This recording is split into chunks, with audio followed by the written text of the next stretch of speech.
Каде исчезна Љубомир и Сашо Мицевски? 10 дена ова е најчесто поставуваното прашање. Одговор бараат полицијата, лазоровци, роднини. Одговорот на оваа тајна засега го има само Бистра, чии шуми го кријат трагот на таткото и синот. Денеска потрагата паузира. Од МВР најавуваат дека од утре повторно продолжуваат активно на терен. Полицијата, засилена со армијата, интензивно ќе го пребарува реонот. Ова е енигма која тешко ќе се реши, рече еден жител на Лазарополе, додека екипата на телевизија Нова неколку дена на терен ги следеше обидите на местното население и на полицијата да ја склопат сложувалката.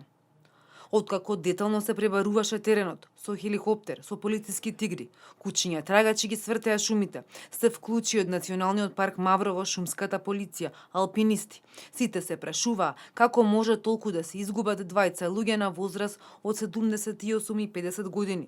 Од друга страна, добро го познавале теренот. Сепак првиот ден додека телефонот им бил достапен, не успеале да дадат точна локација. Според она што го опишале, локалното население ја однело полицијата, но таму немало никаков траг дека воопшто предходно поминал човек. Тревата била неразгазена. Стварно чудна ситуација мислам ова ние. Ние одиме по потрага по нивните изјави, ги бараме, ама мислам дека они не го познаваат доволно теренов.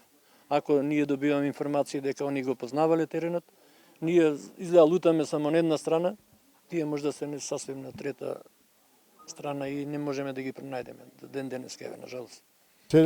Целото исчезнување е мистерија. Ние се уште трагаме секојдневно со полицијата на отприлика на истите локации, ги пребаруваме кај што не насочија самите тие.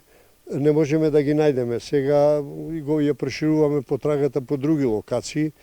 Мицевски утрото на 14 јули излегле од својата викендичка и тргнале низ блиската шума да собираат печурки. Околу 14 часот пријавиле дека паднале во бездна, но подоцна се пријавиле и рекле дека успеале да се излечат и дека ќе се вратат во селото.